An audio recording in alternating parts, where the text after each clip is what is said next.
What do you say, everybody? Welcome to the BamaInsider YouTube channel. Tonight, Georgia beats Alabama 33-18 to win the national championship. Game was a lot closer than the score.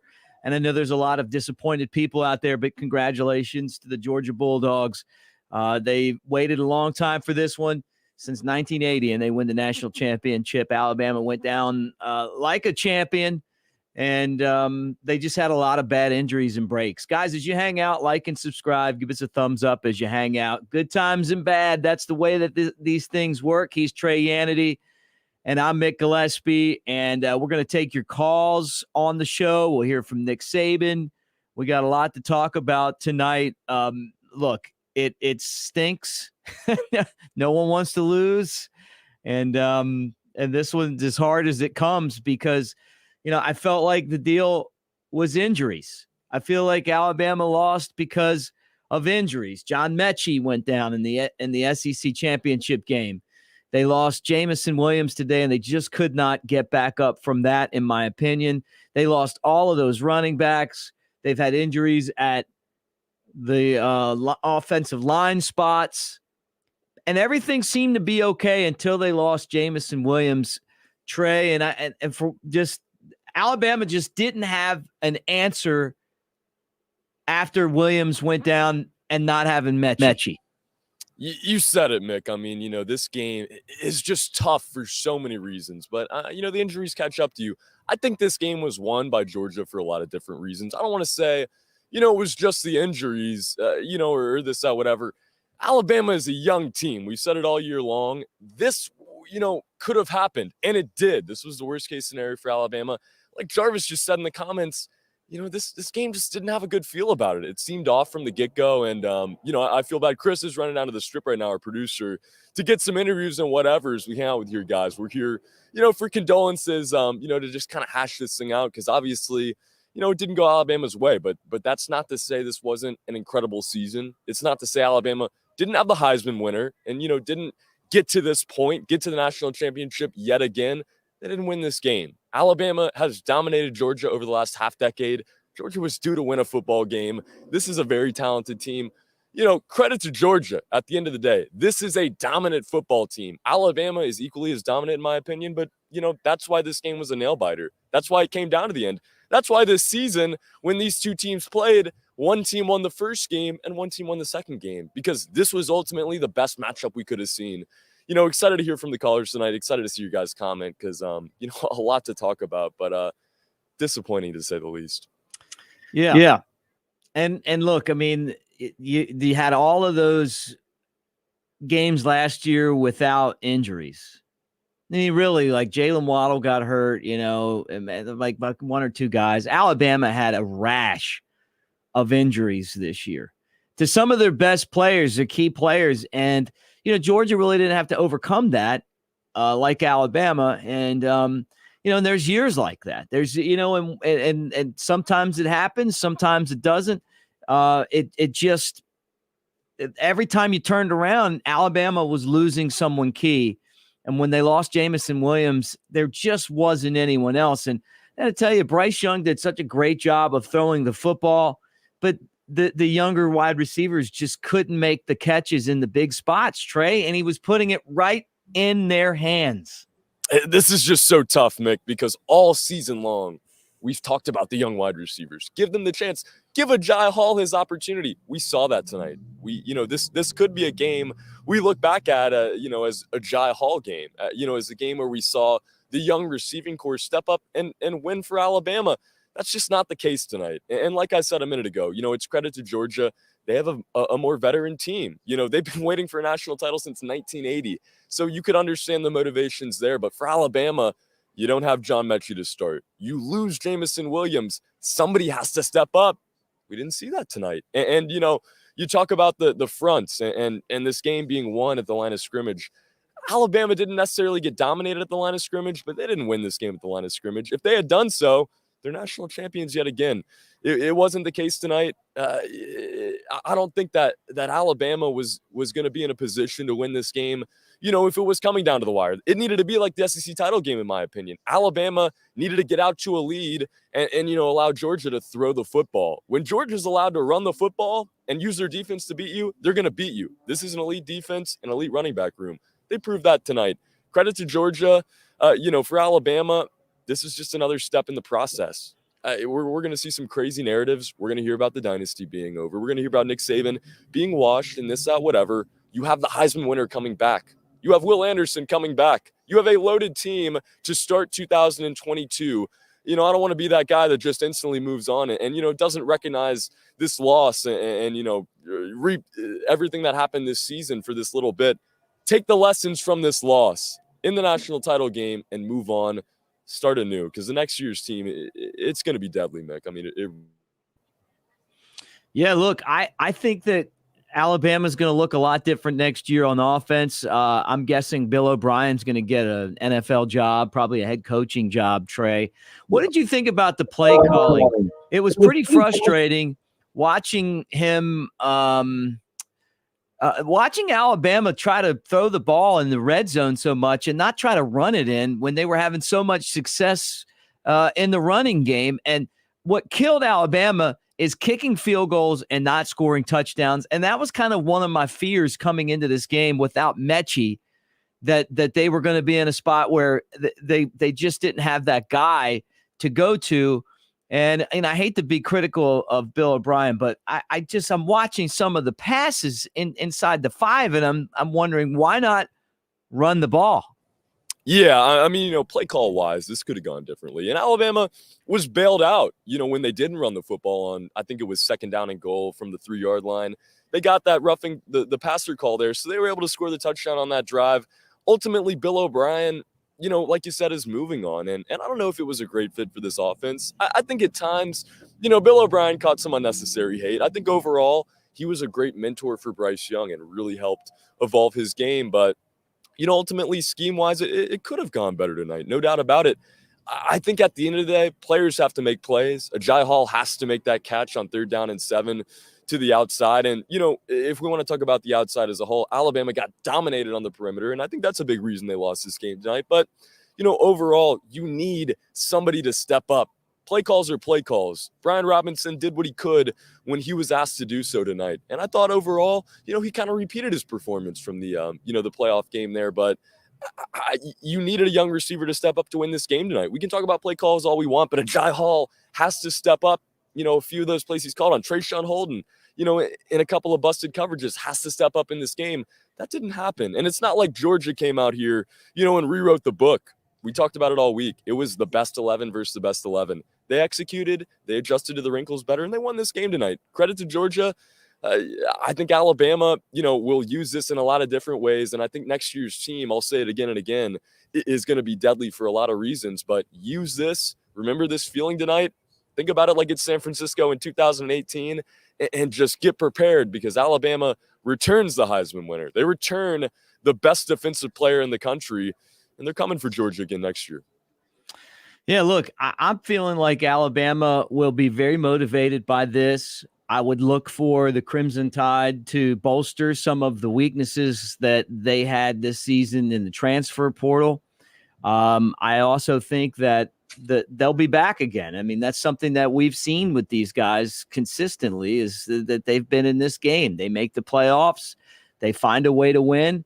They're in the toughest division and the toughest conference in football.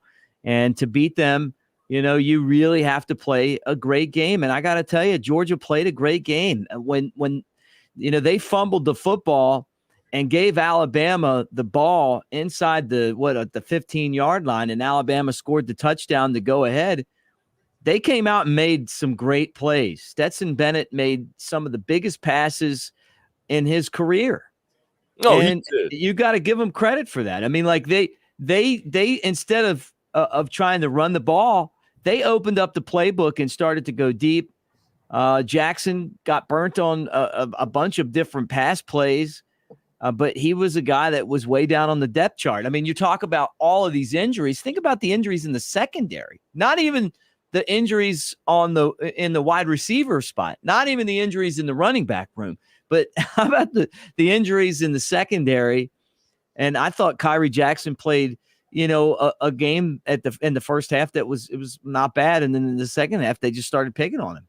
They did, and Kool-Aid McKinstry too. I think when you have a chance to kind of take advantage of some youngsters and take advantage of guys that maybe haven't had the experience in the national title, do so. Georgia did that tonight, and it's kind of figurative here as I sit underneath Bryant-Denny Stadium, all lit up for the first 10 minutes of the show. My light is now falling over. I think the bulb just shattered on me with the wind. So kind of figurative of the season here tonight at Westgate. But this was a game that Alabama wasn't going to necessarily see the kind of same Georgia team they did in Atlanta. I think, coming into this game, it was about, in preparation, just finding a way to get guys open for Alabama. And, Jamison Williams going down is unforeseen. I don't think that, making an adjustment when your number one wide receiver goes down is an easy thing to do. And Alabama did the best that they could the rest of the way. But ultimately, this is a national title we're going to look back on and think, what if Alabama had John Mechie? What if Alabama had Jamison Williams?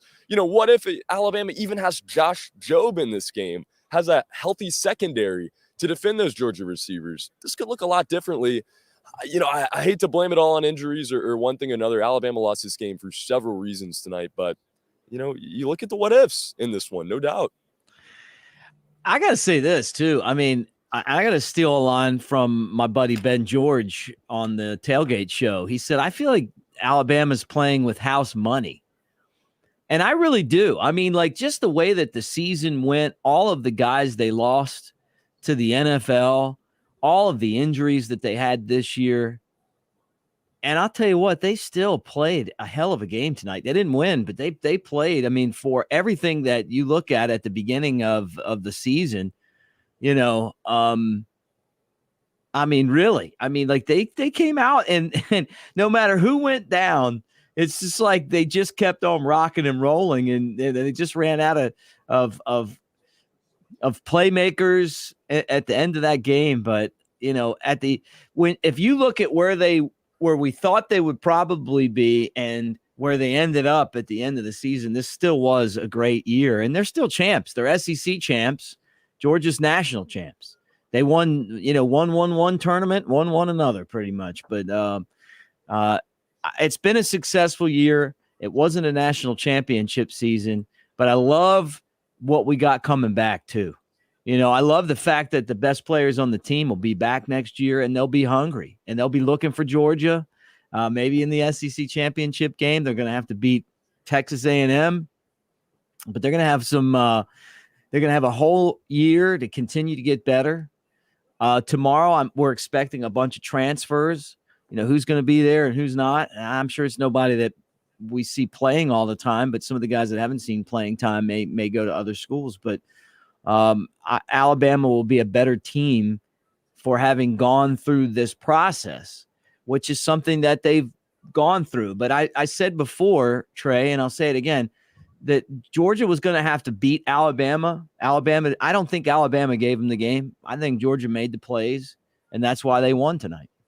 And no doubt, I think Georgia and Alabama are the two best teams in the country. They played each other tonight, and Georgia won the game. Credit to the Bulldogs. I mean, this was a legendary Georgia team. You look at that running back room, you look at that defense, and, credit to Stetson Bennett, too. I think, you look at his story alone, it's enough for a movie. This Georgia team hasn't won a national title since 1980. This is a hungry group. Kirby Smart hasn't beat Nick Saban. That's a hungry head coach.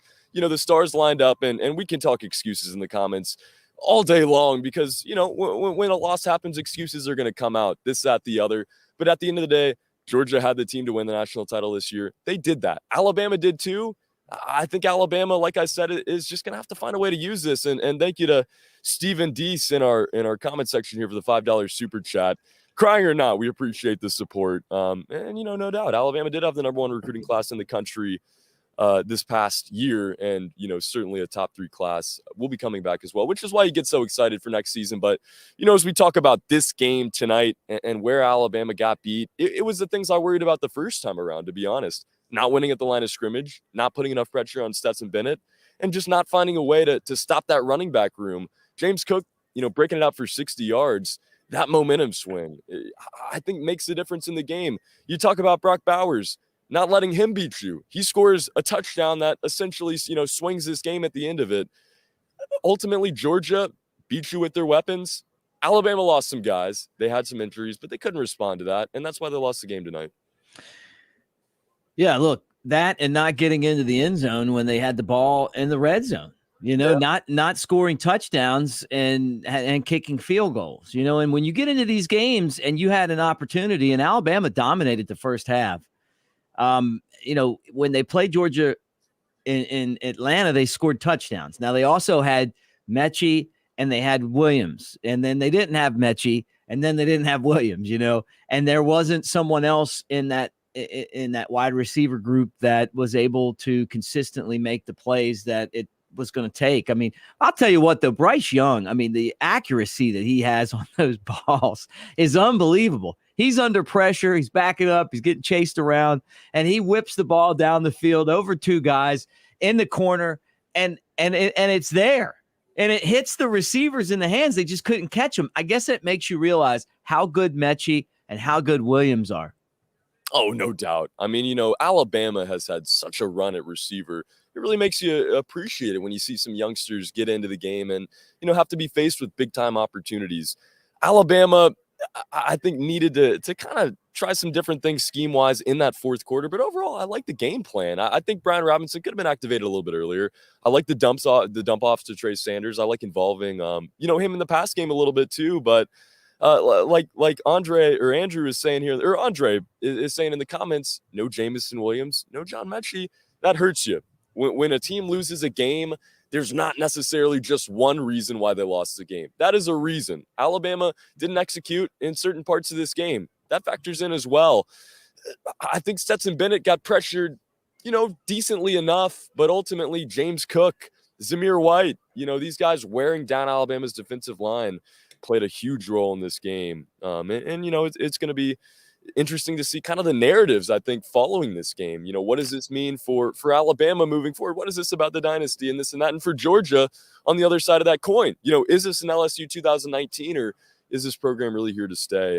That's what's so fun about, I guess, the aftermath of this thing, win or lose, to kind of see how everybody reacts to a national championship. Yeah, right. How do you respond to success? Yeah. Just kind of flipping the coin and looking at Georgia, what are you going to do now that you won and now that you got half of your team going to the NFL? How are you going to bounce back? Alabama has shown an ability to bounce back from losing guys all over the first round and continue to roll on and then new guys jump in and take over. So we'll find all that out. Trey, I've got some calls lined up here. Anything else before you bounce off and start working on these press conferences? Because we're going to hear from Nick Saban and maybe some other folks tonight. I just got to say, credit to Georgia. This was a long time coming. I know it hurts guys. Losing a national championship is never easy, but Alabama's been here before. It wasn't too long ago. They got defeated 44-16 in San Francisco. How often are you thinking about that loss? This team's going to respond. Bryce Young is coming back next year. Will Anderson is coming back next year. It's going to be all right, everybody. But thank you for being here tonight. Get in the comments. Get on the phone lines. We got to talk about a lot. So I'm going to get off here and get to those press conferences. But, keep supporting the channel, guys. We appreciate it. All right, Trey, just let me know when Nick Saban is ready and when you got some of these press conferences ready, and we'll cut to them and hear what they have to say. Let's go to the phone lines, though, and talk about tonight's game. Who's this and where you calling from? What's up with you, Mick, man? This is Jay from Sheffield. What's up, Jay? Man, I said it after the Texas A&M game, and I hate to beat my chest, but I'm going to beat it. Because I said Bill O'Brien is a horrible play caller. That man suck, and I really hope he leaves. Like, he can go take the job at University of North Alabama for all I care. Like, he got to go, man. That man is a horrible play caller. Were you upset like me? I just was really surprised at the throwing inside the 10, the 10 and the 5 and not trying to run it in. I know Georgia has a good run defense, but Alabama was making waves in there. And without Jamison Williams, it was hard to find someone to catch the ball. It was kind of frustrating watching that. What was it hard, or were you just calling crazy plays? The man on second and third down, you need to pick up 10 yards, and you calling go routes and fades and stuff. It feel like I don't want to say it, but I feel like Bill sabotaged us on the Texas A&M game and the Georgia game, because that's just ridiculous, dude. Like, your play call, you can't tell me Christian Leary couldn't go out there and run a simple stop route. Like it's things that I coach football. I coach Little League football, Mick. I'm gonna make adjustments during the game if somebody get hurt to suit my best players that I got available. You see what I'm saying? And you don't do that. That's just so it's confusing. Like, dang, Bill, did you do this on purpose? I already feel like you sabotaged Deshaun Watson because you got rid of Hopkins. Now you come to Alabama, you sabotaging Nick because you doing crazy play calling. Like, is that what's going on? I don't know. I guess I'm just hurt, man. Yeah, look, I mean, I think he's going to take a job in the NFL. This is probably his last, his last game at Alabama. That's my guess. I mean, you hear him, he's up for the Jacksonville job, and, he's up for the Carolina job, and, and who knows? I mean, once Jamison Williams went down, it was just so hard for Bryce Young because he just didn't have that one guy that he could rely on, Mechie not being there. And then when Jamison went down, I knew that we were in big, big, big trouble. Man, I didn't, man. I really didn't. Like, I can't say that. I can't say that knowing that I got 17 5 and 4 stars waiting just to get on the field, man. Right. You ask this man what's his favorite route to run. He get man-on-man coverage, and he look at Bryce and say, this the one. This is the route I want to run. You think they're not going to do that? But instead you want to run freaking go routes and fades when all we need is 10 yards. Like, at the end of the game, now you want to start throwing the back shoulder pass to Ja'Cory Brooks. If that's what he good at, do it from the start. You see what I'm saying? If that's what he good at, go ahead and put him in position to make the play, Bill. But Bill's not that guy. He's not. I don't know if he must have got his coaching jobs because all his friends is Belichick and Mick and Boy and guys like that. He got his job because this my homeboy y'all hired. You know how that buddy stuff goes because he's not a football mind. Like, my 10-year-old son can go out there and put the players in better positions than that. You got kids that run a 10 flat in the 100 and not even throwing them a go ball. Like, I just don't get it, bro. I'm sorry, man. No, I guess I'm hurt, man. I think we're all feeling like that. Hey, look, appreciate the call. And we all feel that way, man, and I'm glad that you jumped on and kind of gave me your thoughts. Roll Tide. We'll be back. Look, the dynasty's not over. There's sometimes you don't win them all, but you know what? We get pretty damn close to it. Even tonight. Oh yeah. We're going to always get close to it, and we're going to be back next year. Yeah. We're going to be back. Yeah. Well, you know what? When they win it next year, it'll taste a little bit sweeter. You know what I mean? Yes, sir. Hey, Roll Tide, my friend. Thank you. Roll Tide, man. Roll Tide. All right, let's go back to the phone lines again, talk about this game on the Bama Insider YouTube channel. Who's this and where are you calling from? Hey, this is Johnny from Memphis. What's up, Johnny? Hey, I'm just calling in to, I guess, do what we all know we got to do, which is, as Nick Saban would say, it's time to have a reckoning. Where to begin? I'm kind of running through what all unfolded tonight, and you get a lot of calls, so I don't expect you to remember, but I called in within the past week and a half and had a lot of questions regarding Bill O'Brien that I went kind of back and forth with you on, and the idea that I didn't feel he was a X factor the way Kiffin and Sarkisian have been historically for us. But I'm going to take a little bit of a different tune. I won't disagree that in the red zone, it did seem like it was within the 5-yard line or closer. We were throwing the ball. Yeah, I didn't like that. I can't say that I always bought into that. I can't say either that line them up and smash them 3 plays in a row, Georgia expecting to run, that it was definitely going to work. I think what stuck out to me tonight, our offense scored, correct me here, 1 touchdown. Yeah, we kicked field goals. Okay.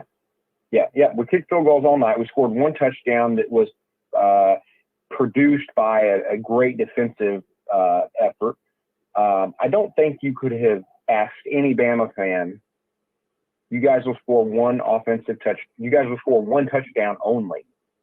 And anybody said, that's an effort that'll win us the game. I really can't. I think what stuck out tonight, I think after our first two really strong receivers, of course, Mechie and Williams go down, I think you saw the inability of guys who have still started most games this year to make some difficult catches. I love some of the senior guys who are starting, even if they aren't necessarily the most athletically amazing players. I think we all know who I'm talking about, but he knows the playbook. He is reliable the vast majority of the time, but there were a number of catches that he just couldn't make tonight.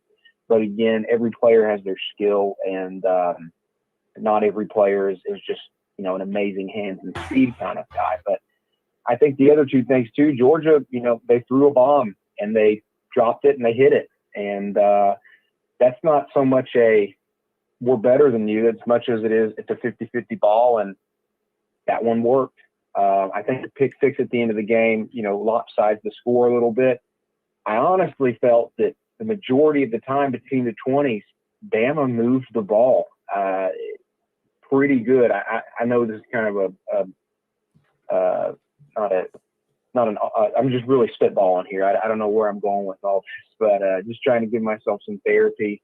I think Bryce showed that he is a phenomenal quarterback. I think we stalled inside the red zone. I wouldn't be afraid to play Georgia again next week if we were healthy at our skill positions.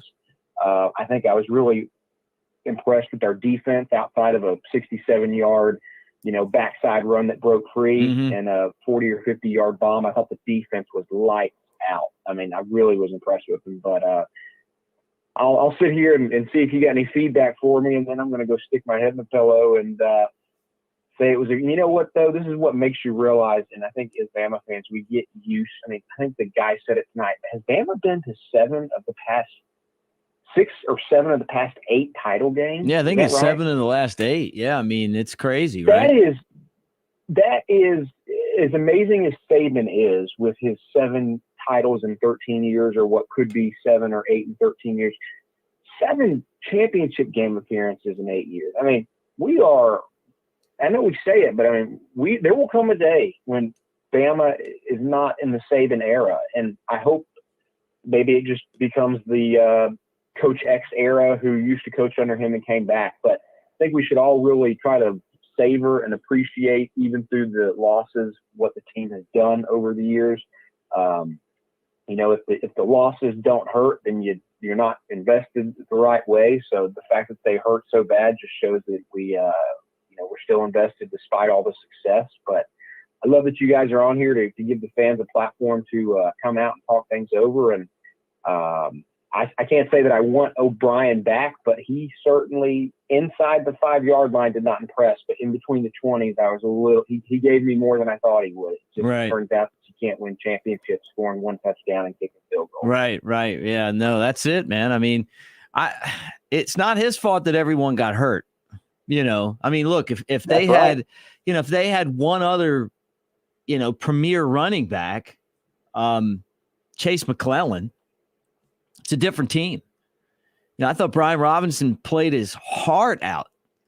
Absolutely played his heart out, but he is just not a, breakaway home run hitting running back. He, what he does? He pounds you. He gives you everything that he possibly can and a little bit more, but that's just not his style. And he may go to the NFL and be, one hell of a third down back, but he's just never going to be like Najee, where, he makes a man miss and then cuts back and turns it into a touchdown. It's just not what he does, So you're kind of playing that way too, I mean, it's and so but you know what? He carried the load for Alabama, but they didn't have any running backs. They didn't have the secondary guys. He really did, and I think this may sound silly, and I don't take this, don't put everything that I've said through this lens, but Bryce was Bryce clearly, I think, had to do more with less tonight than he did in Atlanta.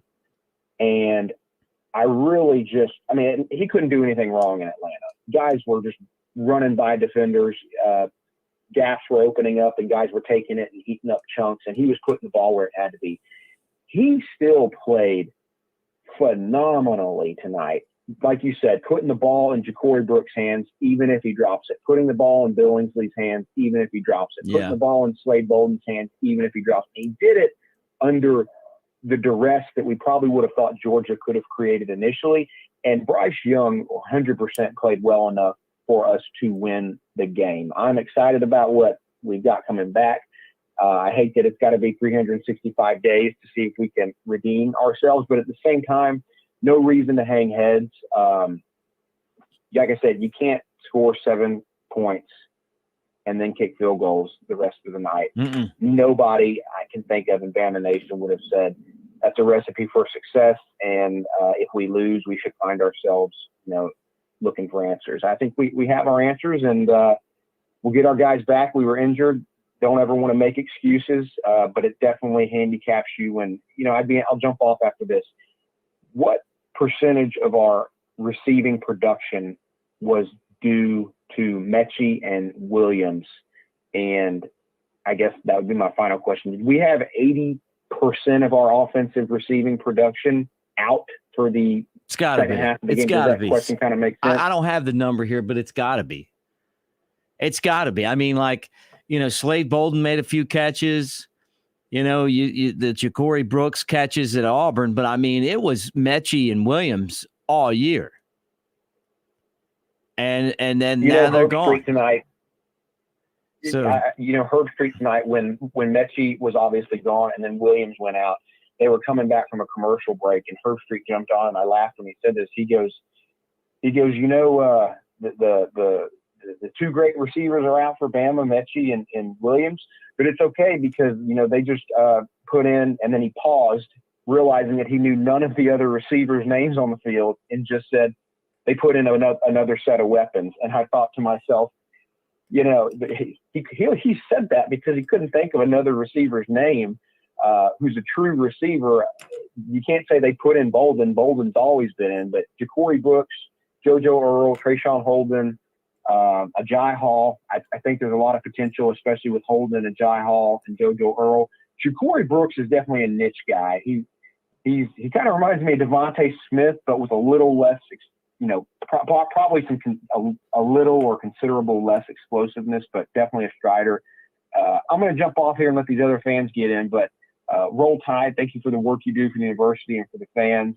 And look forward to calling in, get some more shows going on later this week if you Thanks, can. Johnny. Always interested to tune in. Hey, thanks, Johnny. Roll Tide, man. Thanks for calling in. Sun will come up tomorrow, my friend. And I know that I've had to say that before over the years, and then Alabama comes back and wins the championship the next year. Hey, also, I want to throw a shout out here on the super chat. Man, I appreciate all you guys that hit us with the super chats. I'm sure it's harder to send them when we lose than when we win.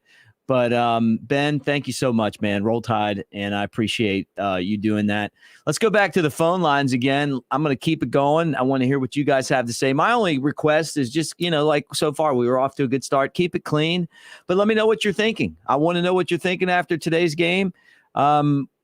I honestly felt like Alabama just had bad luck. I mean, look, I wasn't impressed with the play calling inside the 10, but also it was just bad luck. They just had so many injuries, and the dam finally broke, in my opinion, when Jamison Williams went down. I thought that was the one that killed Alabama today. Who's this, and where are you calling from? Hey, how you doing, sir? This is Dominic. I'm calling from Washington, D.C. What's up, Dominic? Hey, how you doing? Very disappointed, obviously. Very disappointed. Very hurt. I'm sure, just like all Alabama fans. I'm really still very proud of this team. Very proud of what they accomplished this year, all the adversity. Just like you said, and all the previous callers said previously, just too many injuries. It just came down to too many injuries. With Moore getting hurt, Williams getting hurt, the corners being hurt. It's just, you're gonna feel the effect of it eventually. I like to say and let all the Bama fans know, and just in general, if you take away on Georgia's team, their best two offensive stars with production, I would say Bowers and Zeus. How would that team look? They would struggle just as much. I think obviously the game came down to the field goals, not being able to score in the end zone. That was very crucial because I feel like during the beginning of the first quarter and even in the first half that we had a very, very strong control of the game and we could have got the game. We really ain't got a really good, nice lead, sizable lead with the field position that we had, so we didn't really take advantage. But I honestly, really, genuinely think the biggest play of the game was obviously the 50-50 ball that ended up being the touchdown. Jumping off sides absolutely killed us. Yeah. Once Bennett realized and jumped off sides, he threw that ball, and I genuinely really feel and believe that he wouldn't have thrown that ball if it wasn't the offsides on that play. Good point. So I think that single-handedly was the play that changed absolutely the whole game. Because if that didn't happen, I don't think Bennett threw the ball because he's just not that kind of quarterback. I feel like he's more conservative in a way, so he wouldn't have thrown the 50-50 ball like that.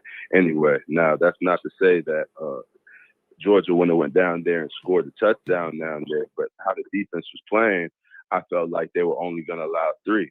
And then Alabama was going to have to, just weather the storm at that point. But during halftime, I said to myself, and I felt like the first team that ended up scoring the first touchdown was most likely going to win the game. That's essentially what happened. But I'm very, very, very sad, obviously, very disappointed, very hurt, because I really wanted this for the guys. And I'm still very impressed with Nick Saban and all the players on there and diversity. But I just have to say and let everybody know, even though we have all these 5-star athletes and great players, that we did lose the top, 2 production players on our team. And if you take away the 2 top production players from any team in college football in general, no matter how good they are, how good really are. So I just wanted to say that, and I appreciate this, and I appreciate all the callers, and Roll Tide. Hey, Roll Tide. Thanks, Dominic. I appreciate it, man. And I'm with you. Look, people can say it. I know there's some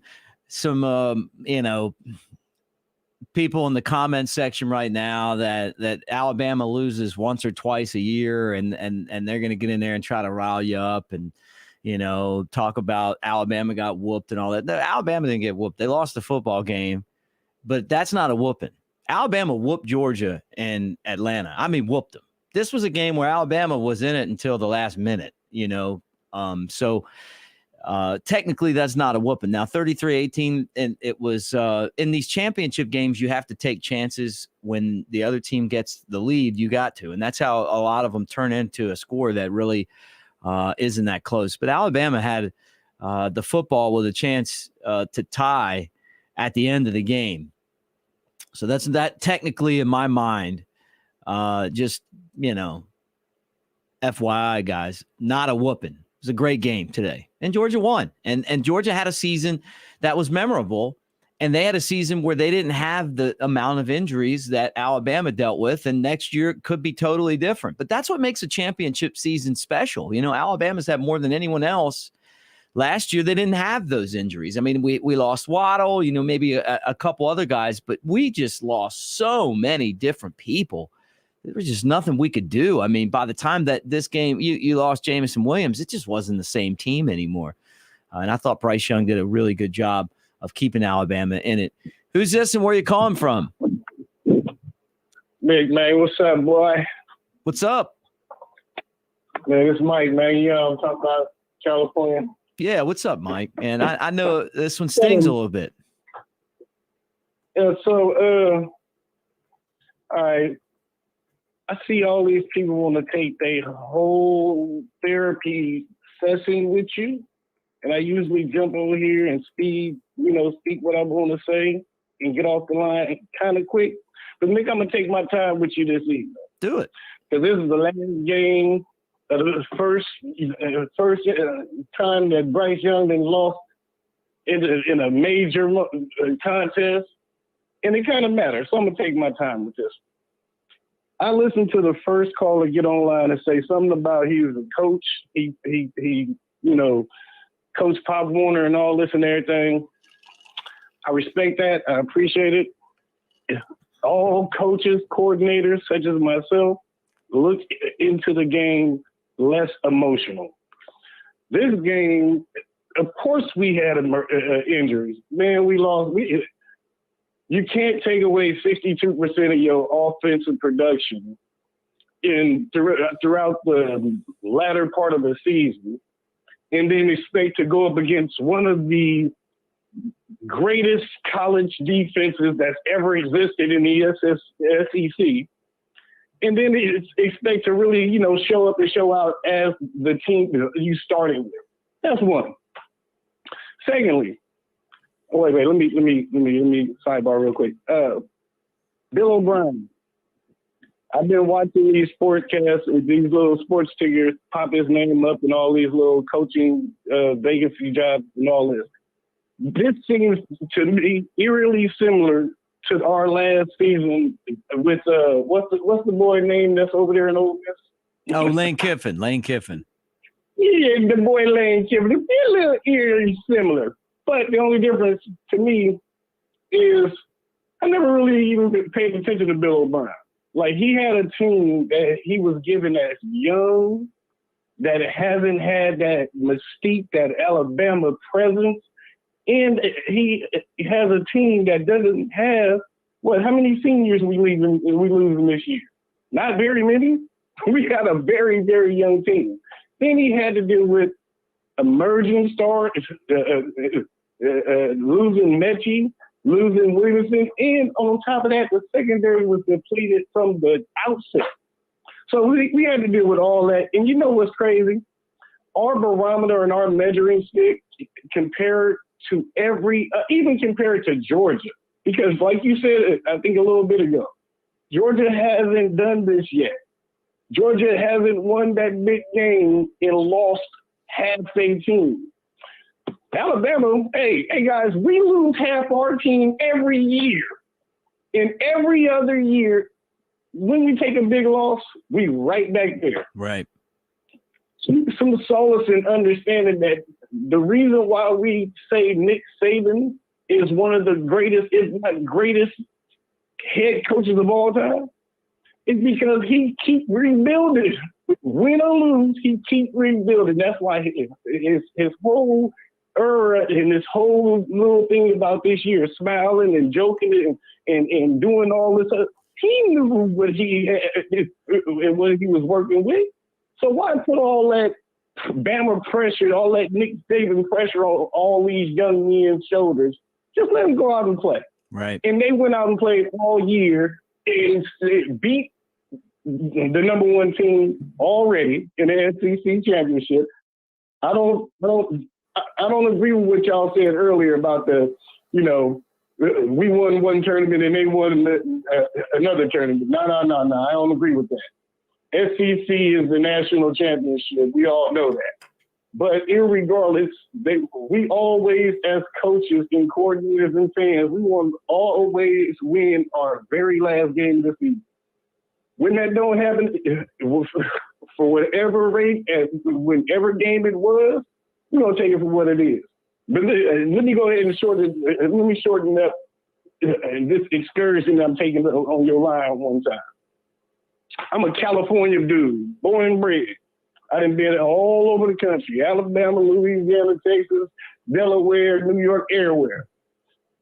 I'm going to get you some fans from California, because some of these fans that be popping online, they don't tend to represent the Bama outsiders, you understand me, outside of the belt line, if you understand what I'm coming from.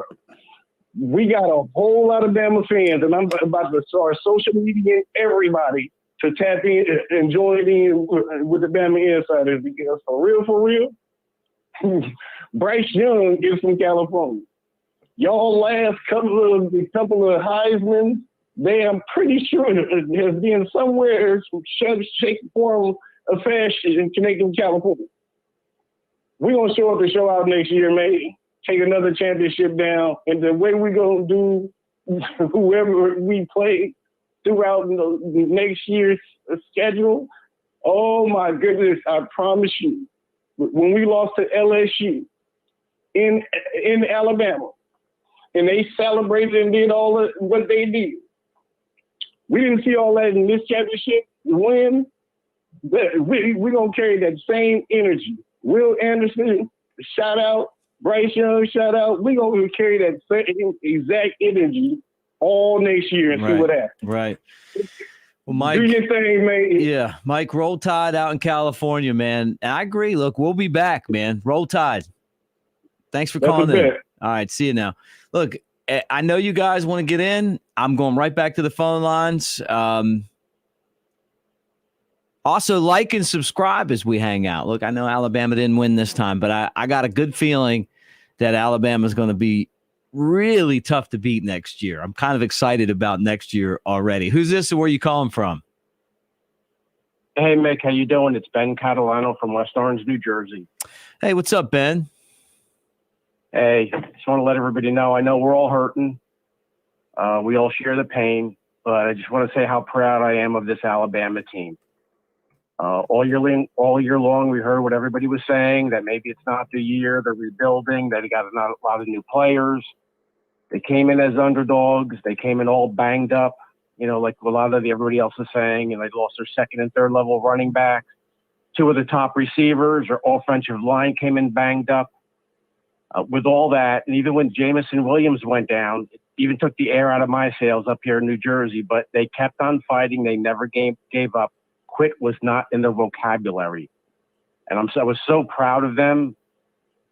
And what I saw on the field, even with a lot of the new guys coming in, and all I got to say is wait until next year. I can't wait until next year comes because these guys have got a lot of experience, some experience now in some of the big games, and we're going to kick some butt next year. And I can't wait till we face Georgia again. Roll Tide, pride forever. Hey, roll tide. Thanks, Ben. Look, I agree with you. I agree. I'm very proud of this team. Not going to win a championship every year, but they won an SEC championship. And that's something. You get a ring for that. Georgia won the national championship, but they didn't win the SEC championship. That tells you how tough that conference is, which is crazy. All right, let's go back to the phones again and keep going right at it. Who's this and where are you calling from? Hey, man, this Jay from Sheffield, man. I just wanted to call and apologize for the tone I set on your show, man. Oh, that's all right, Jay. Don't know. Look, it is what it is right now. We're just dealing with this loss and kind of venting. So you don't have to apologize at all, man. I appreciate you calling in. Whole time, man. I love y'all, man. We back next year. With three-peat Heisman. Hey, I love that. Three-peat national champions, three-peat Heisman. And we can run it in their face. Hey, I'm with you, man. Time, hey, man. Roll Tide, Jay. Thanks, brother. All right, let's go back to the phone lines and let's talk to you guys. Who's this and where are you calling from? Hey, Mick, what's up? What's up, Mick? This is Ty from Pittsburgh, man. How you doing? Hey, what's up, Ty? How's it going? Pretty good, man. I'm a longtime Bama fan. Grew up down there in Bessemer, so I watched the Tide since I was a little bitty kid. And my assessment of tonight's game, I mean, normally I feel bad when they lose, but it's kind of like, when I went into the season knowing that this team was not necessarily a championship team because of all the talent they lost. So I felt they could actually lose about 3 games this year. So I think they exceeded their expectations more than anything else this year. But ironically, watching the game tonight, it was overwhelmingly talked about in favor of Georgia when I listened to those announcers like Kirk and I guess Chris Fowler. They were kind of hard to listen to because it's like every time Georgia did something, there was total excitement. And that's kind of hard to take, but, you kind of forced to listen to them because if you listen to the Alabama broadcast, it's sort of like on delay with the TV. So that's one thing I took away. But also, followed the team throughout the season and saw things like a lot of talk about Jai Hall, number 84. Mm-hmm. And as everyone could tell, Mick, this guy was not ready for prime time. Mm-mm. And there's a reason why Nick Process brings guys along the way he does. Because he obviously was sucking wind by the fourth quarter. I don't know if you caught a glimpse of him, but he was really just running go routes. And that's the inexperience of the receivers tonight. They mostly ran go routes after Jamison Williams went out. I do have a bone to pick with Bill O'Brien late in the fourth quarter, but they were trailing by 8 because it was like 3rd down and 10. There's no need for a 50-yard out at that time. I mean, I don't know why play calling went that way during that time. And I also had a problem with a couple of things I saw late. I mean, I think it was a physical ball game all night. But Phil Mathis, I think one of the things he got injured when somebody piled on him on a late hit. Right. And then immediately after that, and I saw this called in some game earlier this postseason, right after that Phil Mathis hit, Georgia ran the ball, and the guy, number 54, he dives on the foul. In any kind of football game, that's a penalty. Yeah. I know exactly what you're talking about. Yeah. Those kind of late hits to excessive. I'm not saying that Alabama did not do its share, maybe, but I saw a lot of that from Georgia's side, especially getting up on plays, kneeing guys when they're down. So, and Bryce, he got one call with a hit to the helmet, but there were several in the first half. They just weren't calling. And it's not to cry sour grapes, but I think what happens when Alabama plays, the reputation exceeds itself. So they have to beat the referees and the other team because you're going to get the other team's best shot. But Alabama has to play almost perfectly in order to get the calls they get, while other teams seem like they get a margin of error. And my last thing, Mick, I want to make this point about Alabama. A caller earlier talked about the fact that when Jamison Williams went out and Kirk Herbstreit could not name the other guys who came in. Yeah. But I think he made reference to another 5-star. And that's a misnomer about Alabama because everybody says, I deal with guys up there all the time saying that Alabama has all 5 stars. That is not the truth. I mean, I follow you guys, and I think so far in this class, I don't think they signed no more than 3 or 4 5-stars. That's right. And what Nick Saban and his staff does, no matter who he gets, they are good at coaching these guys up. That is the difference. So when I hear people saying, well, they're just plugging another 5-star in, no, it showed tonight. These are young players that need experience and need time to be coached up. So I just wish people would back off because every time Alabama, they're successful because of that one word that since he started using this back in 2007, every other coach has come along and said the same thing. I never heard coaches talk about the process until Nick Saban came along with this process at Alabama. Right. So everybody talks about the process. So until these players go through the process, and that being especially a Jai Hall, he looked exciting, but hey, you got to run routes every time, dude. And my last take on this, I'm not sure what the case is with Billingsley, but he's not a good route. I know. From a layman standpoint, watching him. And I think that hurt them more than anything else. I don't blame Cameron Latu for not making it to the end zone because he's 250 pounds. But Billingsley has all-star talent. He's just not putting that to use in my estimation. I don't know what's holding him back. Hey, man, keep up the good work. I enjoy this all the time. I think, again, I hope Bama fans are not sad because this team is ahead of schedule. It is. This team is way ahead of schedule. And you have a ninja at quarterback. He's so good. He almost single-handedly, the key play in that game was James Cook breaking that long run. Yeah. That was, to me, that was the key game. That was the key, because that opened up Georgia a bit. But other than that, the game was closer than I think a lot of people thought it would be. And this team has nothing, and fans have nothing to be ashamed of. So, hey, let's stop the crying. Let's just look forward to what's coming next. A great call, Ty. A couple things. I agree with you on the ESPN broadcast. My goodness, I didn't. They were killing me tonight, and I know they're playing up to Georgia hasn't won one in forever. I can't stand ESPN. I'm just going to tell you that right now. They watching the ESPN before the game, and they're making it out like Alabama's the Russians and hockey, from back in the day, the Soviets, and Georgia's the Americans, yet Georgia's been They've recruited as good or better than Alabama in the same amount of time, and it's like, look, I mean, just stuff like that. I mean, I don't know. I'm with you on that. And then the Billingsley thing, one thing, he's just not a good football player. I'm just going to throw that out there. Maybe he's just not good. One thing, Mick, they should keep in mind. One thing you should keep in mind too is that every time I hear people hate on Alabama, I think to myself, people have to realize these are not the same Alabama players year in and year out. Yeah. And these are just 18, 19, 20, 21-year-old men, young men who just want to win football games. So just because they wear that uniform, they shouldn't be hated for winning because they go through Nick Saban's process of training and getting ready for games and learning the Alabama way. So why should they be verbally persecuted for that? Oh, they just wear that uniform. Yeah, look, I mean, the 5-star comment is such a cop-out.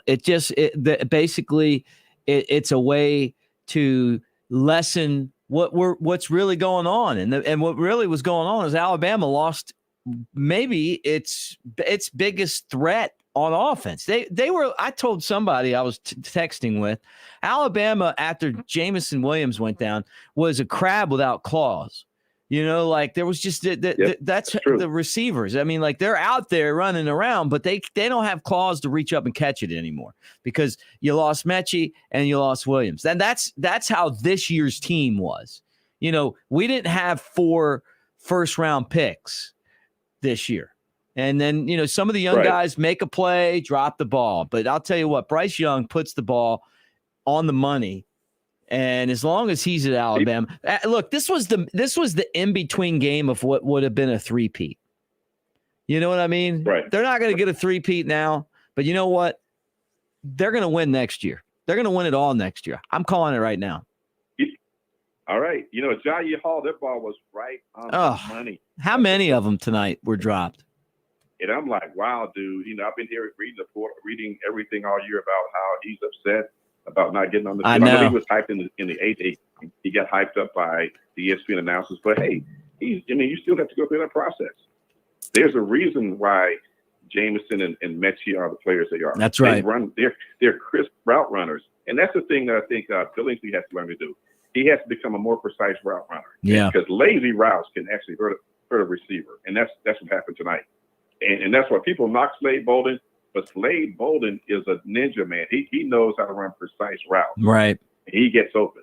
He's a good piece. I mean, he's not a feature receiver, but he's a good piece to have. But when they started locking in on him too, like they did. God, we were just it was a crab without claws. I'm telling you. Once Williams went down, there was just not, and they were still moving the football, but we just didn't have that. We just didn't have the go-to guy anymore, the game breaker. So let nowhere. Have their moment. Yeah. Let them have their moment in the sun, and the sun will shine again in the spring during that 8-day game, and we'll see what we have next. That's right. All right, hey Ty, thanks for calling in from Pittsburgh, my friend. Thank you so much. Roll Tide. Hey man, appreciate it. All right, bye. Hey, I want to thank a couple of you guys for super chats. Chris Harper, congrats to UGA. We'll get him next year. Yep, I agree with that one. Danko, man, you're a loyal supporter here, and I really appreciate the super sticker, man. Thank you so much. Both of you guys appreciate it. I know this one hurts. I mean, look, I'm with you. I think we're all kind of here. There's people that cover Alabama, and it's a job. I went to school there. I feel like you guys. We're kind of all in this together, and it's a tough one to swallow, but it's part of sports, and like Ty said, it's Georgia's night and everything just kind of worked their way. And Alabama, just the injuries were the thing that Alabama could not overcome. And a lot of teams wouldn't have been able to. I don't know if any team would have been able to overcome the rash of injuries that Alabama dealt with. All right, let's go back to the phone lines again. Who's this and where are you calling from? Hi, how are you? Good. Hi. Got you this time, buddy. That's my prank call guy. What a loser. Except this time you didn't get on the air. All right, next call. Who's this and where are you calling from? I'm calling from Jacksonville, Florida. What's up, man? Who's this? This is Dominique calling from Jacksonville, Florida. What's up, Dominique? Hey, how you doing, man? I'm hurt, man. My brother, Marcus McKnight, played football at University of Alabama. But like that last caller said, I'm not hurt as an Alabama fan. What people got to understand, we young. Next year, like you were saying, it's going to be our year. I think Hall missed some key catches tonight. But at the end of the day, if a real Alabama fan, we shouldn't have held our head down. Even though it hurts, like you were saying, I just feel like we're going to regroup with a young core. Like you said, the receiving core for next year is going to have experience, the offensive line, the defense. Like I said, Georgia losing a lot of key players off their team. And I think we're going to be right back in the mix of it. Now, I felt bad for Bryce Young with his head down, man. He don't have nothing to hold his head down. And this was a great young team. Like they say, like the last caller would say, everybody say, oh, Alabama, we have all the 5-star players, but that's not true. But it's like you said, it's the process. And I believe we're going to be right back at it at the end of the year next year. And it hurt, but at the end of the day, it's still a damn roll tide, man. Hey, roll tide. Look, I love Alabama. Even I went to school. We didn't make any of these games. I tweeted out somebody put together this montage, and it was like a montage of what my life was like when I got to Alabama as a student.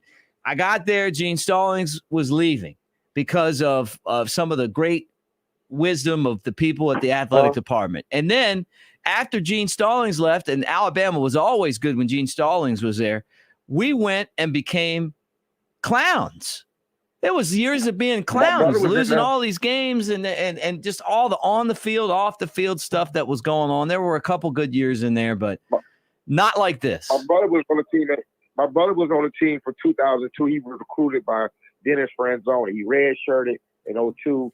Coach Fran went to Texas A&M. We ended up getting Mark Price. That was a disaster. We got that was awful. So a lot of fans don't know that. And being around the program when my brother was on the team with DJ Hall, Tyrone Proto, and all them guys right there, a lot of people take for granted we wasn't winning. We were just happy to win 7 games or 8 wins. And people don't understand right now, like 1 or 2 losses is like a bust for the season for us.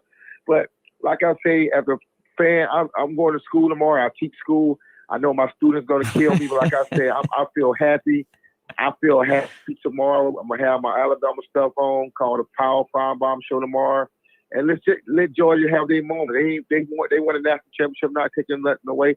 And I don't like to use the excuses or nothing like that.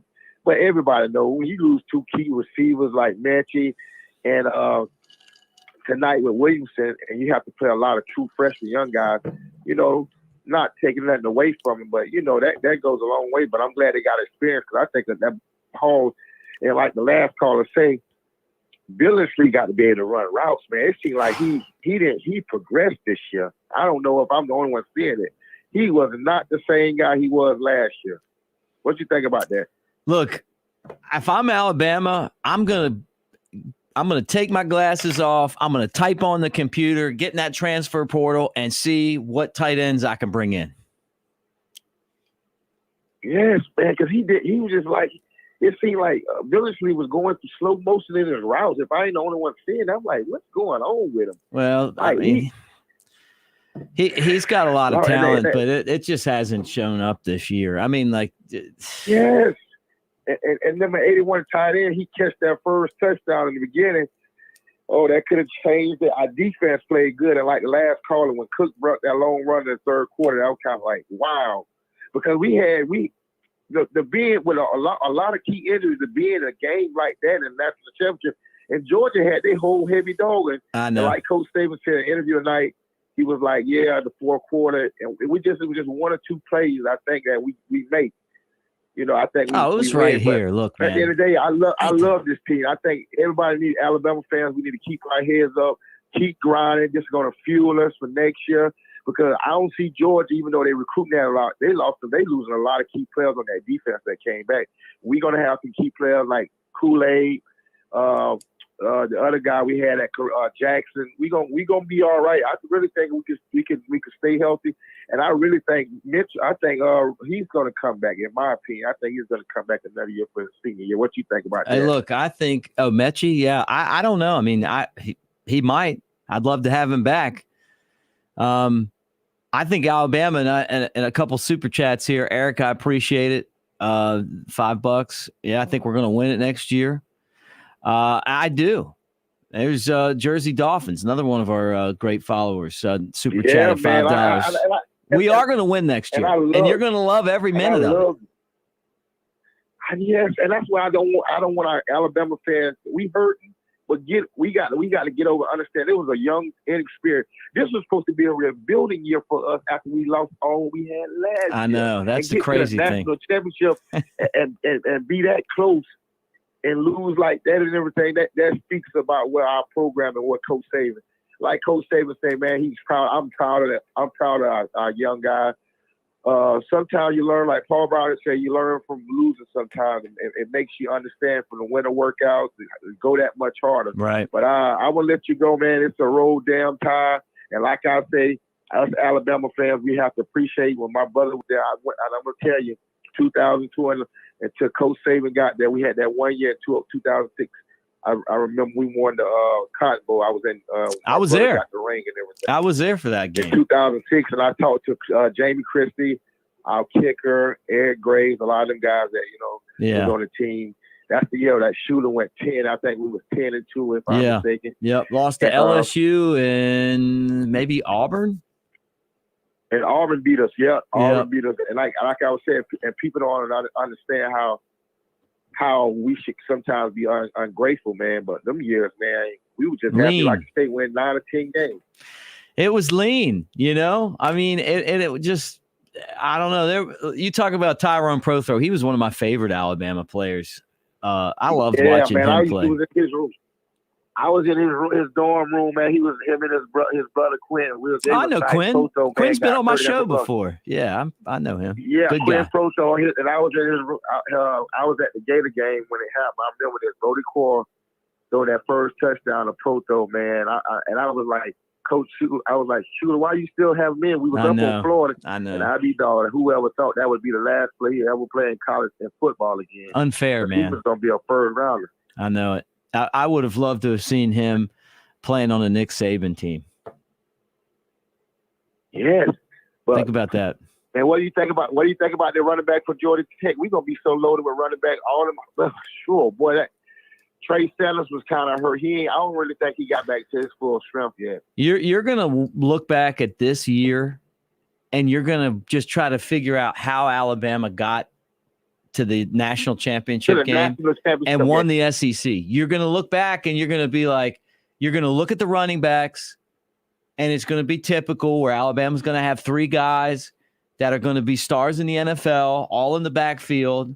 You're going to have next year, you'll have an explosive player at tight end. You're going to have, guys that can catch the ball at the receiver spot with speed. You got the best quarterback in college football already. The offensive line struggled this year. I think it'll be way better next year. I'm telling you, man, I think you're going to look back at this season and you're going to really be amazed at the coaching job that Nick Saban and these guys did to get this close. Georgia had the best team that they've ever had. This is probably the worst team that Alabama's had since Nick Saban's been there. And Georgia beat Alabama in a really close game. And you hit the nail on the head. And it's true that you look at it. This was like, man, a lot of inexperienced guys. I think our defense gonna come back. I think Harrison. I think Ted gonna come back. We losing Mathis because he's a senior. We're going to lose. But pretty much them guys are going to be few to come back. Because I looked at the Dallas Turner will be back. Jameson, Dallas Turner will be back. Of course, Will Anderson will be back. I mean, the core of the defense will be back. Look, next year, all of a sudden now you're taking these guys. And this was a year where we had a lot of players like Brian Robinson for Alabama. I mean, but look at Cincinnati. I mean, you get a bunch of guys that would have been out of football had they not gotten that extra year. So, I mean, correct. I'm telling you, I think next year is going to be that year you're going to look at and you're going to be like, man, how did Alabama get there? Nick Saban. And I have another question. What if we lose Bill O'Brien down here in Jacksonville? He's been tied to the Jaguar game. I was thinking that we lose him as the offensive coordinator. If I'm Nick Saban, I go after Dan Mullen. as an offensive coordinator, in my opinion. Yeah, hey, I'd take that. What do you think about that? That'd be fine with me. What do you think? With the weapons? Because Nick Saban is a powerhouse. When coaches get fired, they get rehabbed, and everybody else won't. And that just show you how great. Coach Saban is. Because this is gonna be the first year with Dabo at Clemson to see what he can do with all his coaching staff being demolished. Right. But what Coach Saban has did for our program, we don't take this for granted, Alabama fans. And I tell them all the time because it wasn't like that when my brother was some dark days. We went, you like you say, you went there. I remember those days very, very fondly. But Brody, we didn't win a lot of football. To Brody Croyle. I love Brody Croyle, man. He used to always talk. We used to go to the bars and everything. Brody Croyle was a good guy. Him and Shane, Spencer Pennington, Kenny Darby, all them guys on my brother's team. I remember. Yeah. DJ Hall. There was some good. I remember those guys. Yep. Well, hey, Dominique. Keith Brown. Yeah, he had some good years at receiver. But look, thank you for calling in, man. Roll Tide, my friend. Keep your head up. Roll Tide. Roll Tide. All right, let's go back to the phone lines again and get in on this conversation. We're still waiting on the Nick Saban press conference. We'll play that here. Who's this and where are you calling from? John from Kentucky. What's up, John? Yeah. Hey, I remember Freddie Kitchens. I remember those days when we were just struggling just to get to a bowl game. We got a good year, and nobody can hang their head about this year because these guys definitely answered the bell, how young they were and everything. I'm proud of these guys because what they did, And who we lose? We lost. First, we lost Chris. Then we lost McClellan. Then we lost, Roydell. Then we lost Mechie. I mean, when we lost Chris, oh man, this is bad. Then Drew stepped up, and just these guys just kept answering the bell. As young as they were, they just kept answering.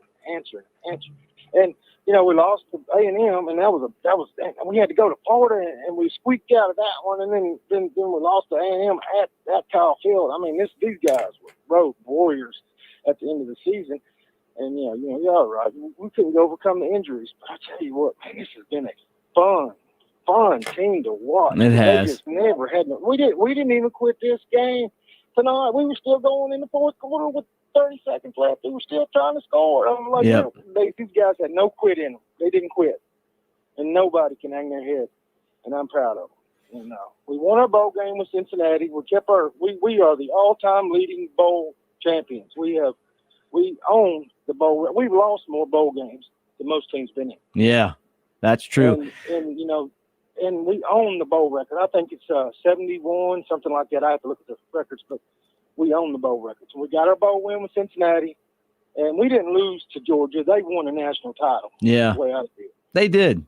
And this wasn't the same team we played in the championship team, because you could tell they were there in the fourth quarter in the championship, in the SEC championship game. They had nothing left. Well, we didn't have anybody. We weren't the same team that was in the SEC championship game because we didn't have our two best receivers, John Mechie and then Jamison Williams. I mean, and Williams was by far our best receiver this year. And when he went down, my goodness, I mean, we didn't have him in the Auburn game and barely got out of there alive. We didn't have either one tonight, and it was just too much to overcome. I mean, it was just like we kind of got to the end of the line, and took it as far as we could take it. But Georgia was really good, and they made plays. We still had the lead late, just couldn't hold on to it. There's 30 seniors on that team. They should have been good. Yeah, that's right. That's right. One question. What do you think about the nickname that the Georgia defense gave Bryce Young, the Gingerbread Man? Well, you know what? I'll say this. Like at first, I thought, is this something that's mean spirited? But then when I heard them explaining it, that it was, they had seen Hard Knocks, and the guys were calling Carson Wentz. I don't even know what team it was, but they were saying that Carson Wentz was like the gingerbread man. He'd just run around and I thought that, okay, I get that. It's funny. I think there's a lot of respect for Bryce Young's game. They thought about him for 33 days because he kicked their ass last time. Plain and simple. Yeah. If we didn't have Bryce Young, we wouldn't have been the team we were this year either. Yeah, no chat. No, the guy was amazing. So, yeah. Well, go Tide. Thank you. Okay. All right, Roll Tide, man. Thank you. Thank you for calling in. All right, let's go back to the phone lines again, and we're going to do a few more calls tonight before we wrap things up. The Nick Saban press conference is on YouTube, so you can switch off of this and go watch that if you want to see Nick Saban. I'm curious to see what he has to say. Who's this and where are you calling from? What's up, my man Mick? Nate from Kentucky, buddy. What's up, Nate? Oh, man, just bummed out. But you know what? I'm proud of our guys. And, just with the injuries and everything else, just like you said, man, you summed it up perfect, dude. You've been the perfect therapy for me tonight, Mick. I appreciate you, man. I ain't going to sleep a wink because I'll be stewing over this game. But you're right, man. Especially with what we got coming back, just a little fuel to the fire, man. I think these boys will be ready to roll next season. And we're too handicapped tonight, man. I don't want to make excuses, but, when you take away 2,000 plus receiving yards and our top two weapons like that, it's just too much to overcome versus a good team. Yeah, look, facts are facts. I see someone wrote that. Facts are Alabama lost NFL stars in last year's draft, right? NFL stars, like guys that are gone into the NFL, and they're stars now. Najee Harris rushed for over 1,000 yards. Jalen Waddle set the record for most catches in a season for the Dolphins, and they've had some good receivers there. And Mac Jones, he might win Rookie of the Year at the quarterback spot. And it goes on and on and on. That's just three guys. No one throws on Patrick Surtain. And then Alabama came back, even having lost all of those players, and still steamrolled Georgia, who we didn't think anybody could beat. And this was losing player after player. Yeah, and Devontae broke a record in Philadelphia. Jersey Dolphins reminded me on here. Look, every time you turned around, Alabama was doing something with this young team. And then all of a sudden, and I said this before, it was like Alabama was playing with house money. I mean, when they went in there and embarrassed Georgia in Atlanta again, I was like, man, I mean, this team's a lot better than I thought. And when they lost Mechie and they lost Williams, I mean, they just didn't have anything else that they could put in that spot. And finally, that was what it took for Georgia to beat Alabama. Georgia had to have every single break to win this game tonight. But you know what? Congratulations. They're national champs. Alabama's SEC champs. And I can't wait to see them next year when Alabama is playing for that title again, which is something that we see every year. It's the Alabama Invitational. Amen, brother. And, that's the thing. It's like every break had to go their way for them to get the job done. It's like, if they weren't going to get it done this year, then good luck to them, but they ain't going to get it done. And, the great thing is with like I said, what we got coming back and Coach Saban running the show, transfers and everything else, we're just so used to being in this environment, being here playing for the Natty. And we're going to be, just like you said, we're going to be right back there next year. And I can't wait. Two quick things before I get off here, Mick, man. Like I said, I appreciate all you do this summer. Hit me up. I'll get with you. We're going to hit that Bourbon Trail. Let's do it. We're going to hit it up hard. And special shout out to my girl listening tonight, my man. Love you, brother. Roll damn Tide. We'll be back. Hey, love you too, bro. Thank you for calling in. Nate from Kentucky, one of those great calls. Sometimes Kyle and I will talk about you guys and we'll say, we'll kind of get into what makes this channel so special. And it's you guys. It's the callers. It's the people that comment in the comment section. It's the views. It's kind of being part of this family. And Kyle said that for a long time, and I appreciate it. nights, sometimes it's a lot of fun being on here, excited when Alabama wins the Iron Bowl like they did. Tonight's disappointing, but it's also at the same time rewarding because you don't win them all. But boy, we really had a season where we got to experience something special. And we've gotten a lot of seasons like that following the Alabama program. But Alabama and Nick Saban did less with more this year. And really, I mean, what a phenomenal year. And if it wasn't for a couple of bad breaks and some injuries, I think Alabama wins again tonight. I mean, it really felt like they were going to until Williams went down, and that was a tough break. All right, let me do one more call before we wrap it up tonight. And I appreciate all you guys again for being part of the show. Who's this and where are you calling from? This is Josh from Hawaii, by way of Ozark, Alabama. Oh, nice. You're in Hawaii right now? Yeah. The U.S. Army got me out here, so I've been fortunate for the past 3 years. I used to live. I went to exchange program at UH, so I know a little Hawaii. Oh. Yeah, over near the North Shore is where we live. But oh, that's cool. Yeah, I'm in my mid-30s, so yeah, definitely went to Troy University, but spent every waking moment on the weekends during football season in Tuscaloosa. We had season tickets, so I definitely remember the days with Shula and Franchione and even Mike DeBose back in the day. My sister's from Ops, so she kind of lives pretty close to him. But nice guy. By the way, Mike is a nice guy. I know we've talked about his football coaching career, but you know what? He's a really nice guy, and he did win the SEC championship in 1999. He did, and I was at that game. I was in the end zone that Freddie Millins returned that kick back to him. Oh, $1 Million Millins, man. I remember him.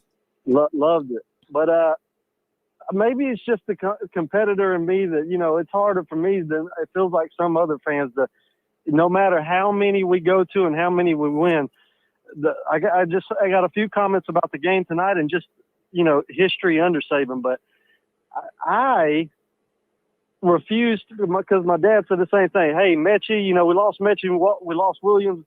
It just is what it is. I said, no. We dropped 2 touchdown passes in the end zone, and we dropped 4 or 5 other first down passes. And what pisses me off is these guys like a Jai Hall get on Twitter all year, cry about not playing. They get in the game, and they don't do shit. And I'm just like, I don't understand. Like, keep your mouth shut and grind.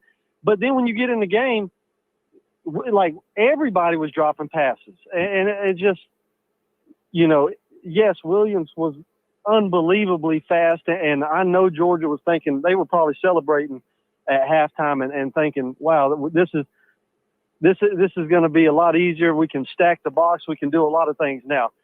The other issue, and this blows my mind. I don't know how this happened. We played the greatest defensive first half I've seen this team play all season, and then we take the lead in the fourth quarter. And I'm going, this is exactly what we needed. That one touchdown, and we're about to lock them down. And they literally gave Alabama a dose of their own medicine and ran down their throats. And that's what's hard to accept about it, is that they beat us at our own game. Yeah.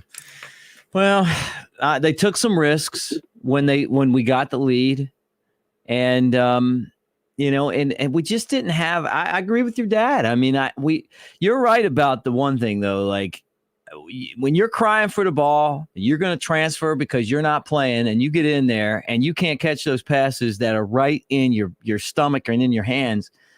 In a game like this, you got your opportunity. And I know, look, this is a tough opportunity because it's the biggest game that you might ever play in your career, right?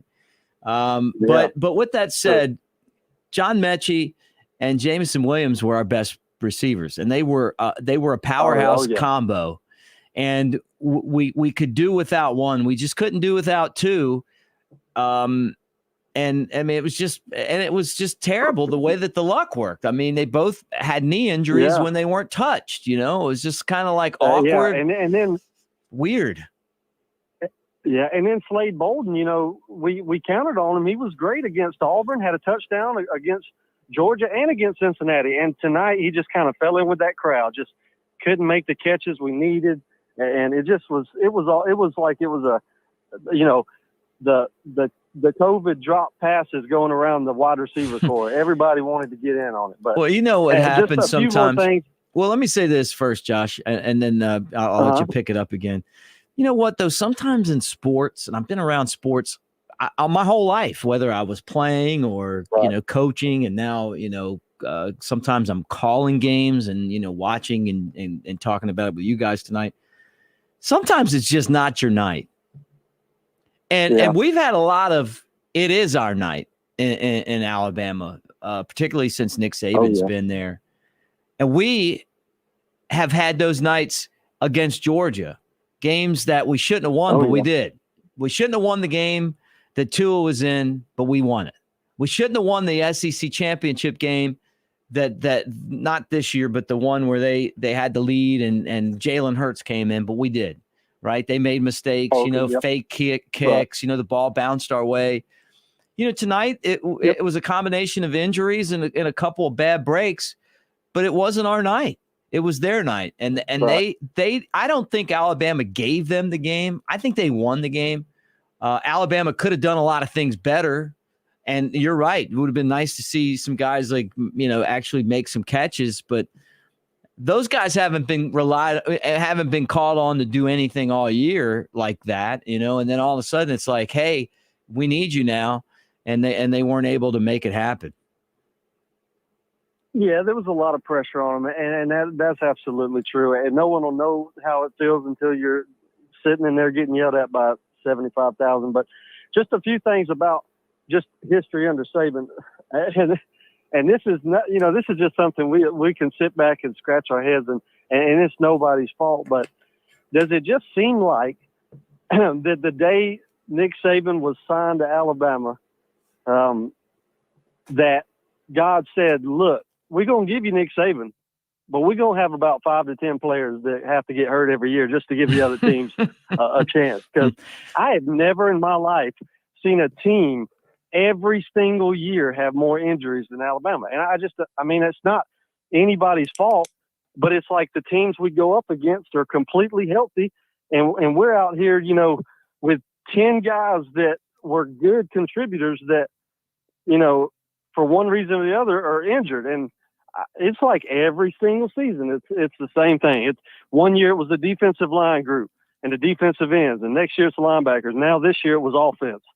And it was also the secondary this year.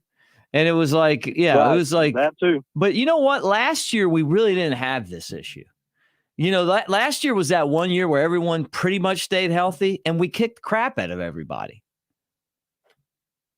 Yeah, was last year Waddle? We still lost Waddle. We lost Waddle. Was that? And then that kind of Smitty took over and became the guy after that. But I'm trying to think, and there was maybe one or two other injuries, but nothing like this year. You lose the starters in the secondary. You lose, all those running backs. You lose both receivers that caught all the passes. Your offensive line, the right side of the line's been banged up all year.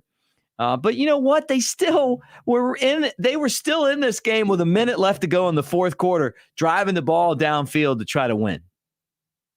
That's right. And last thing I just want to say, I've just got a kind of new to YouTube, whether it's with my Dolphins team or Alabama and your show, and I'm on BamaInsider and have been on it for about 10 years. So I've always posted on those boards, and I love the fact that, nowadays we get to watch Eli and the guys from the booth, where I can remember not even having the game because we didn't have pay-per-view. So I'm just listening in the backyard, throwing the football around to Eli back in the day. So you guys do a great job, and I look forward to many more years of this to come, hopefully. So roll tide. Hey, roll tide. Thanks for calling in, Josh. And And say hello to all the Kama'ainas out there in Hawaii. I love that place, man. I love Hawaii, and now that football's over, I wish I was out there hanging out with you.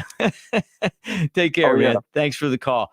And thanks all of you guys for calling in tonight and being part of the show. I know that this wasn't the outcome that most of us wanted, but you know what? It still was a very special season. The press conference with Nick Saban is available on the Bama Insider YouTube channel. Swing over there and check it out. Like and subscribe as well. And I'm telling you right now, I think Alabama is going to win the national championship next year. I think they'll be stacked. We're going to be talking about next year starting now, right? And they're already going to be number one with all of those players that are going to be so motivated to be the best that they can possibly be. I love it when Alabama has a chip on their shoulder. And I just got a feeling that that's going to be the type of season that we're going to be looking at next year. But, one guy that, I do want to talk about before we get off here is Brian Robinson. I got to tell you, man, for a player who I don't think has the type of talent that a lot of the guys that he was competing with for playing time have over the years, this guy's got the biggest heart of I would tell you what, about any player that's ever come through the program. Absolutely gives it everything he has. And Alabama this year was down to just him. And watching him run the football tonight and last game and throughout the season and block for the quarterbacks and lead on the team, I think that's what college athletics are all about.